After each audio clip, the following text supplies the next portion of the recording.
application review, business review, investment, lifestyle, social politic.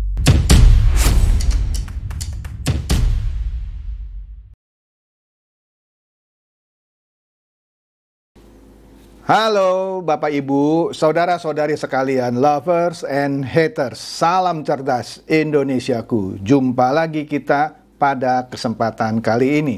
Bagi Anda yang belum subscribe channel saya, silakan subscribe channel saya. Tekan loncengnya agar Anda dapat notifikasi setiap kali saya mengupload video-video saya. Oke, pada kesempatan kali ini saya akan membahas dua politisi senior lah ya, dari PDIP, yaitu yang pertama Adian Napitupulu, yang kedua Hasto Kristianto, Sekjen PDIP. Ya, apa yang menarik dari kedua tokoh ini? Yaitu pendapatnya yang pagi kedelai, sore tempe.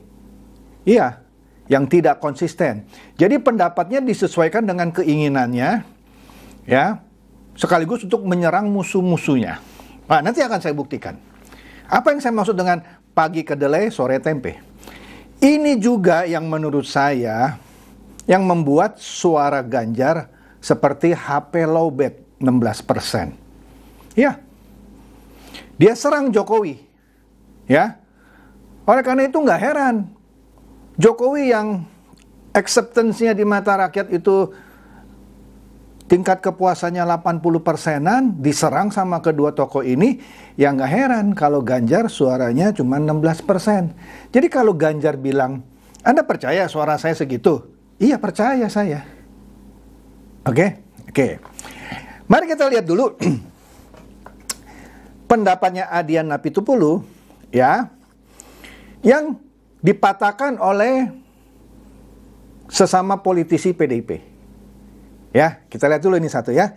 Adian Napitupulu ungkap persoalan Jokowi dan PDIP bermula dari ditolaknya permintaan Presiden 3 periode. Jadi, renggangnya hubungan Jokowi dengan PDIP menurut Adian Napitupulu, menurut Kompas dulu ya, karena permintaan Presiden Jokowi yang mau berkuasa 3 periode ditolak oleh PDIP. Disitulah katanya awal mula persoalan. Jadi, dengan kata lain kan, maksudnya ya renggang ya gara-gara salah Jokowi karena dia permintaan 3 periodenya ditolak kok sama PDIP gitu ya. Di sini Anda lihat beritanya ya. Wakil Ketua Tim Koordinasi Relawan Pemenangan Pilpres dari PDIP yaitu Adian Napitupulu membeberkan asal-muasal persoalan Presiden Jokowi dengan PDIP yang diduga disebabkan oleh hal sederhana katanya. Enggak sederhana, bukan soal ini, tapi oke deh. Menurut Adian, persoalan bermula dari PDIP yang tidak mengabulkan permintaan Jokowi untuk memperpanjang masa jabatannya sebagai presiden menjadi 3 periode dan menambah masa jabatan. Masa Jokowi minta ke PDIP sih? Kan bukan PDIP yang menyetujui, DPR, bukan PDIP. Tapi oke deh, ini kan kata Adian gitu ya. Nah, kemudian ada permintaan 3 periode. Kita tolak, Ini masalah konstitusi, ini masalah bangsa, ini masalah rakyat yang harus kita tidak bisa setujui, kata Adian dalam keterangan tertulisnya tahun lalu, yaitu 25 Oktober 2023. Menurut Adian, PDIP menolak permintaan tersebut karena tidak ingin mengkhianati konstitusi. Jadi gara-gara gitu renggang deh katanya hubungan Jokowi, kan gitu ya kalau kita lihat dari judul artikelnya ini. Kemudian menariknya ada lagi satu politisi PDIP. Nah, kita lihat di sini menurut Tempo lo ya, kan Tempo memang suka miring-miring gitu ya. Ya berarti hebat dong pemerintahan Jokowi, tidak seperti Orde Baru. Kalau Tempo itu ada di Orde Baru dibredel itu. Tapi ini didiemin aja ya, seakan-akan dianggap ini sebagai suatu kebenaran. Nah, ini dia lucu kan ya. Makanya Anda kalau baca Tempo Anda harus pakai akal sehat juga gitu ya. Di sini dikatakan politikus senior PDIP benarkan Jokowi minta 3 periode dan perpanjang kekuasaan. Jadi Tempo juga seperti menghembuskan atau menciptakan opini, wah Jokowi memang brengsek tuh, minta 3 periode. Ada lagi nih politikus senior PDIP yang membenarkan isu itu. Nah, di situ kita lihat di depan tuh di foto itu ada Presiden Jokowi, di belakangnya membebek tuh FX Hadi Rudiatmo ya, Wali Kota Solo, dan di sebelah kiri paling belakang itu ada Ganjar ketika Pak Jokowi meresmikan jalan tol Solo Ngawi segmen Kartasura Sragen di pintu gerbang tol Ngemplak. Oke? Nah, menurut FX Rudi, ini dia nih. Ini dia, saya suka nih sama FX Rudi. Waktu itu yang juga menyebarkan isu bahwa Ibu Iriana tidak mau menghadiri acara lah, rangkaian acara ketika mertuanya meninggal. Tidak mau melayat. Wih, jahat banget ya. Oke deh, ini deh ya. Kabar Presiden Joko Widodo minta 3 periode dibenarkan. Nah, catat ya, dibenarkan oleh politikus PDIP FX Hadi Rudiatmo. Rudi menyatakan Jokowi pernah, catat ya, Jokowi pernah katanya minta jabatannya sebagai presiden diperpanjang hingga 3 periode. Nah, ini juga nih ya, si kumis nih ya, yang bikin suara Ganjar jadi lowbat 16% ya. Hal itu pula lah yang menjadi pemicu alasan Jokowi kini berpisah jalan dengan PDIP. Ya, jadi seakan-akan FX Rudi bilang karena permintaan Jokowi untuk 3 periode nggak dikabulkan sama PDIP, renggang deh. Kira-kira begitu kan? Nah, ini juga Tempo nih yang menciptakan opini dan setuju dengan kata-kata FX Rudi tanpa dia periksa gitu ya. Oke deh, kita lanjutkan dulu ya. Rudi mengungkapkan Jokowi dan keluarganya kini tak sejalan dengan PDIP. Bukan semata karena sakit hati dengan sebutan petugas partai. Jadi kata FX Rudi bukan gara-gara sebutan petugas partai. Yang sebetulnya persoalannya bukan itu. Sok tahu dia ya. Oke ya. Ucapnya saat ditemui di kawasan Kebayoran Baru ya pada Rabu November tahun lalu. Jokowi kata dia memilih untuk berpisah jalan dengan PDIP. Wah, hebat nih si kumis nih ya. Setelah meminta perpanjangan masa jabatan menjadi 3 periode. Namun permintaan Jokowi itu ditolak mentah-mentah oleh Ketua Umum PDIP Megawati Soekarno Putri katanya ya. Yang pertama minta perpanjangan, minta 3 periode. Mbak Mega itu orang ataupun ketua umum yang taat dan patuh terhadap konstitusi. Jadi ditolak gitu ya maksudnya. Ketua Dewan Pimpinan Cabang atau DPC PDIP Solo itu mengungkapkan bahwa Jokowi juga minta perpanjangan kekuasaan apabila permintaan 3 periode tidak bisa dipenuhi. Alasan Jokowi meminta perpanjangan kekuasaan adalah adanya pandemi COVID. Masa minta perpanjangan kekuasaan kepada ketua umum partai? Ya, pasti ditolak lah sama DPR. Siapa ketua umum partai Megawati di sini? Apa bisa PDIP kalaupun dia setuju memperjuangkan di DPR? Ya nggak segitu gampang deh. Kalau anak kecil mungkin terima gitu ya sama cerita Nina Bobo menjelang tidurnya FX Rudi. Tapi kalau saya sih nggak percaya gitu. Nah, kita lihat ini bantahan dari sesama politisi PDIP yaitu Puan Maharani. Di Detik News ya, di Oktober tahun lalu, Puan memberikan pendapatnya. Nah, kita lihat judulnya, menyimak pernyataan Puan dan Hasto soal isu 3 periode yang muncul lagi. Nah, kita lihat yang Puan aja deh, Hasto nggak usah dilihat nih ya. Isu 3 periode mencuat lagi ke permukaan. Isu perpanjangan masa jabatan presiden itu kembali menjadi perbincangan setelah diungkap oleh Ketua DPP PDIP Puan Maharani dan Sekjen PDIP Hasto Kristianto. Puan lebih dulu berbicara terkait isu tersebut. Dia awalnya menepis terkait isu putra Presiden Jokowi, Gibran Rakabuming Raka, maju sebagai bakal cawapres pendamping Capres Prabowo Subianto. Karena PDIP menolak usulan perpanjangan masa jabatan Presiden 3 periode. Jadi Puan bilang begini, Gibran itu maju sebagai capresnya Pak Prabowo bukan gara-gara PDIP menolak usulan perpanjangan masa jabatan Presiden 3 periode. Iyalah, karena PDIP juga kan sudah pernah saya bahas berkali-kali, juga mengharapkan Gibran sebagai cawapresnya Ganjar. Anies pun juga mengharapkan Gibran sebagai cawapresnya. Ya, sudah pernah saya bahas ya. Jadi Puan bilang, enggak pernah setahu saya, ya dalam kurung bahas masa jabatan Presiden 3 periode. Nggak pernah beliau, yaitu Presiden Joko Widodo, meminta untuk perpanjangan 3 periode. Anda bilang Puan bohong? Anda bilang Puan bohong? Enggak, saya yakin Puan benar. Dia yakin, hakul yakin bilang tidak ada permintaan Presiden Joko Widodo untuk perpanjangan 3 periode. Ada 3 politisi nih ya, Adian yang bilang begitu, bahwa Presiden Jokowi minta perpanjangan 3 periode. Efek Rudi, si kumis itu juga bilang, Jokowi minta perpanjangan 3 periode. Tapi Puan bilang nggak ada itu. Ya, yang bisa saya sampaikan bahwa sesuai dengan konstitusi, jabatan presiden itu 2 kali. Ya, jadi jelas ya, ditolak mentah-mentah, dipatahkan oleh Puan Maharani sendiri. Oke? Nah, jadi jelas ya. Aduh, saya nggak ngerti kalau ada orang yang, apa ya, politisi PDIP yang mencoba memutarbalikkan fakta ya, supaya mereka dianggap benar gitu ya. Yang salah itu Jokowi. Nah, oleh karena itu kita lihat lagi nih videonya mengenai Adian Apitupulu yang tak kalah seru. Yuk kita lihat videonya. Presiden boleh kampanye? Bang Adian yang bilang loh. Kemungkinan itu pasti ada dong. Termasuk Presiden Jokowi, dalam undang-undang kita tidak dilarang kok Presiden berkampanye selama dia mengambil cuti.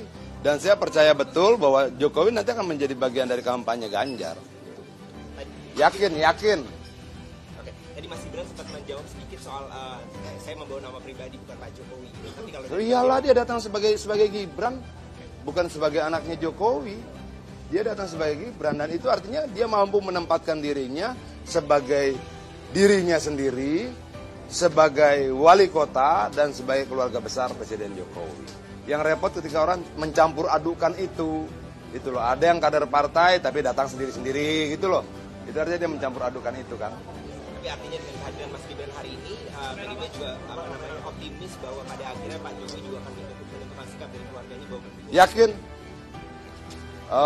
Saya yakin bahwa Gibran, Pak Jokowi akan 100% mendukung Ganjar Pranowo untuk Presiden 2024. Nah, ini video kalau tadi tulisannya 6 bulan yang lalu, mungkin sekarang sudah lebih ya, mungkin sudah 8 bulan yang lalu gitu ya.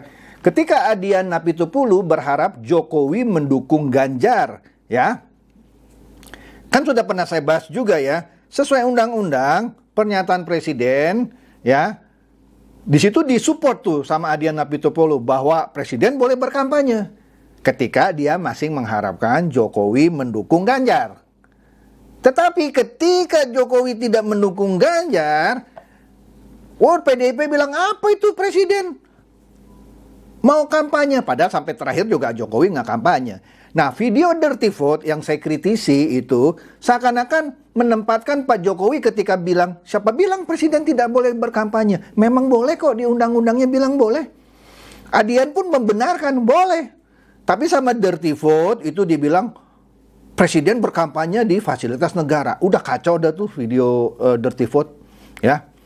Jadi ya, lihat lagi ya, ketidakkonsistenan Adian ketika mengharapkan Jokowi mendukung Ganjar, dia bilang boleh berkampanye. Tapi begitu tidak mendukung Ganjar, kok jadi nggak boleh? Kan seenak-enaknya ya, Anda masih mau percaya politisi yang seperti ini? Ya kalau saya sih enggak lah coy, ya. Enggak deh, jauh.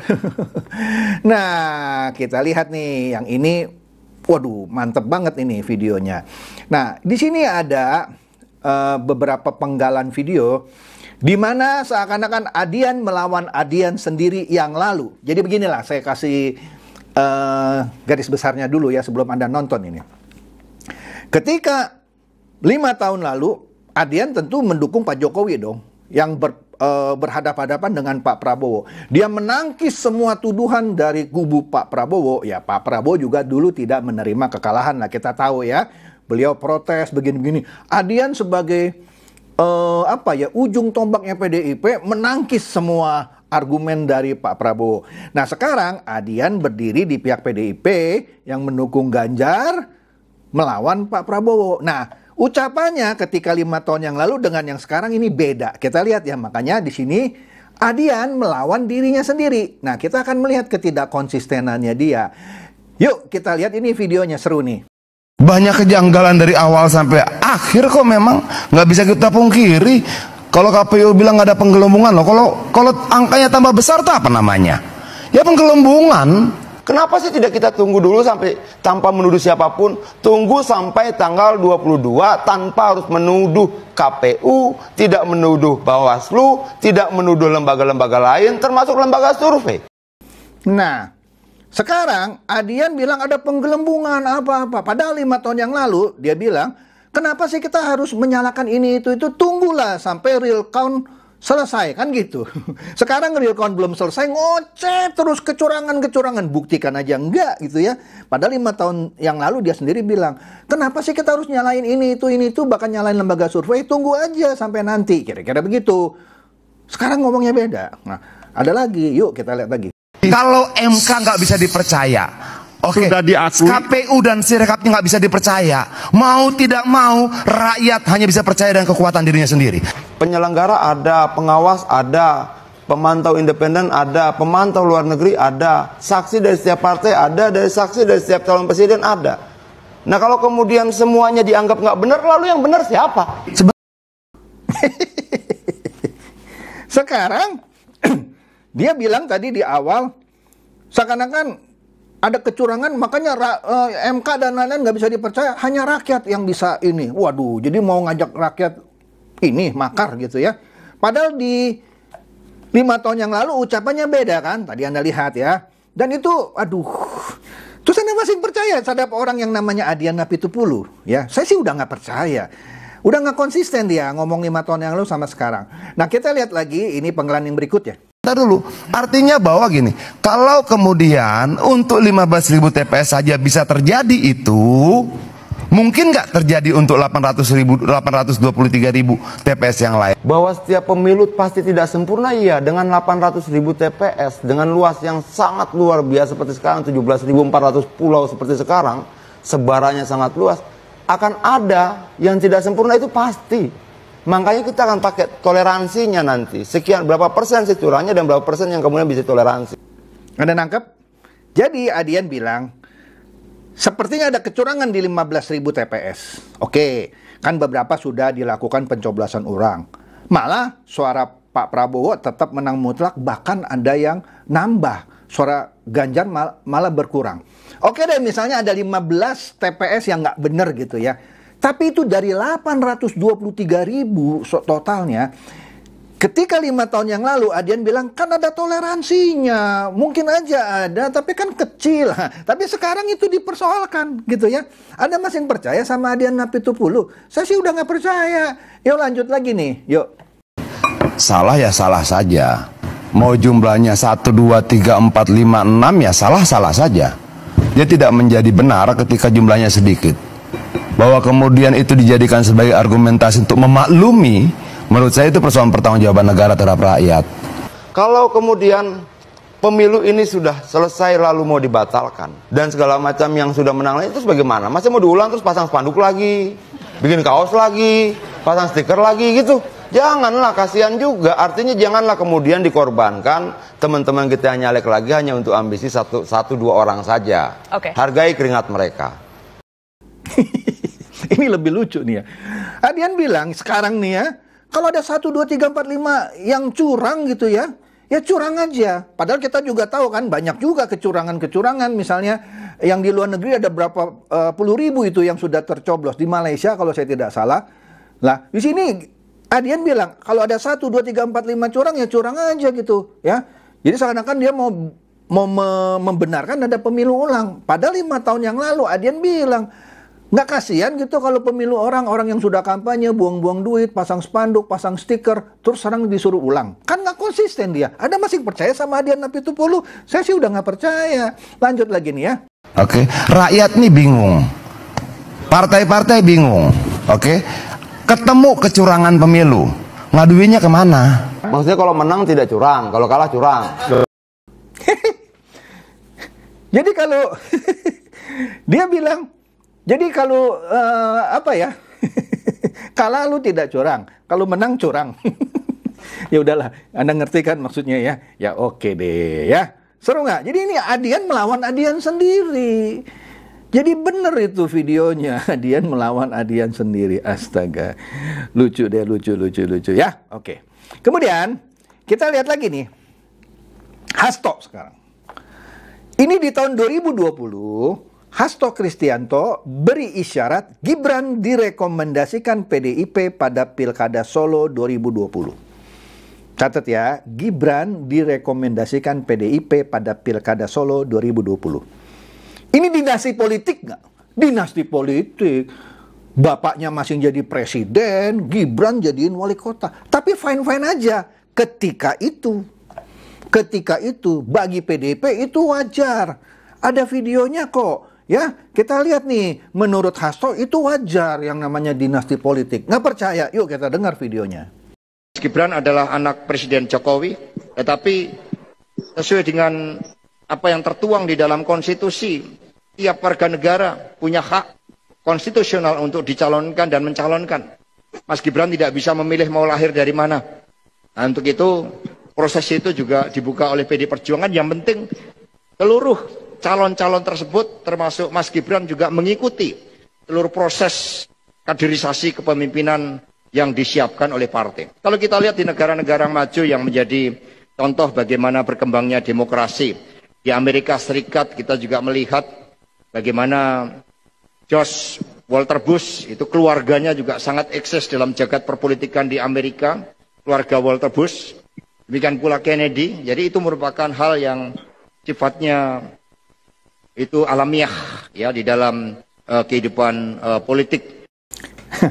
Jadi video ini ya di tahun 2020 dibuat oleh PDIP dan diutarakan oleh Hasto Kristianto untuk menepis isu dinasti politik.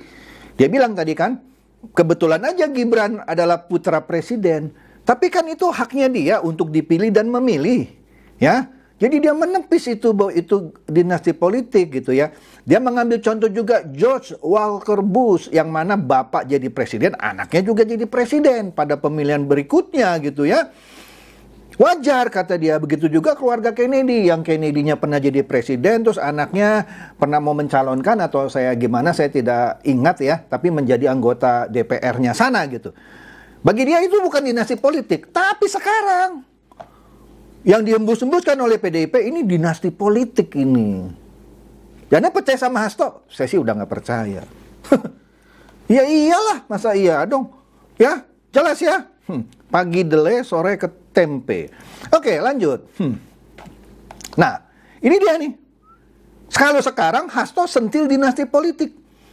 Kekuasaan untuk rakyat, bukan untuk keluarga. Wih, padahal dulu ketika Gibran jadi wali kota Solo, wajar buat dia. Tapi begitu Gibran mau jadi cawapres, disentil dinasti politik. Hasto. Nah ini baca aja. Bahwa kekuasaan harus didedikasikan bagi rakyat, bukan untuk perorangan, apalagi keluarga. Lalu dulu waktu Gibran jadi wali kota Solo, boleh loh. Aduh. Pakai contoh George Walker Bush, Kennedy. Sekarang lu ngomongnya lain. Anda masih percaya sama Hasto? Saya sih udah enggak. Ya kan? Udah loh. Ya, udahlah gampang deh. Nah, kemudian Juli 2022, Hasto mendukung program food estate dan wujudkan kedaulatan pangan. Ya. Waktu itu yang diberikan tugas dan tanggung jawab oleh Pak Presiden Joko Widodo adalah Menhan. Di bawahnya Menhan ada Menteri Pertanian lain-lain yang membantu Menhan untuk mendukung program food estate. Hasto bilang, kami dukung. Kira-kira gitu kan. Tapi begitu berselisih, bilang apa ini PDIP? Dia sebut food estate adalah kejahatan lingkungan. Karena hutan ditebang, ya. Pohon-pohonnya ditebang untuk ditanami singkong dan lain-lain. Lah iyalah kalau pohonnya nggak ditebang bagaimana bisa nanam singkongnya coy. Ya, jadi ditanya sama BBC News nih. Ini manuver politik atau lu peduli isu lingkungan sih? Kira-kira begitu. Ya kan? Nah, dipatahkan sama Puan. Wah, saya Puan angkat jempol loh sama Puan loh. Ya. Waduh, sebelumnya dia mematahkan pendapatnya Adian dan FX Rudy bahwa Jokowi minta 3 periode dipatahkan sama Puan. Ketika Adian bilang ini adalah kejahatan lingkungan, Puan bilang apa? Terlalu jauh sebut program food estate sebagai kejahatan lingkungan. Mampus lo. Ya. Jadi inilah pelajaran politik ya. Jadi kalau politikus itu bicara ya jangan ada telan mentah-mentah gitu ya. Kemudian ada pakai ngomongan politikus itu untuk memusuhi paslon yang bukan Anda dukung. Tuh, jagoan gua dari PDIP bilang begitu. Memang 02 itu nggak benar sih gitu. Padahal Anda lihat 5 tahun yang lalu dia ngomong apa. Gitu kalau mau lihat konsistensi seorang politikus. Oke? Itu aja deh dari saya. Semoga ini mencerdaskan dan mencerahkan Anda semua. Silakan share video saya ini kepada teman-teman, sahabat atau kerabat supaya mereka tambah cerdas dan tercerahkan. Seperti biasa, terima kasih.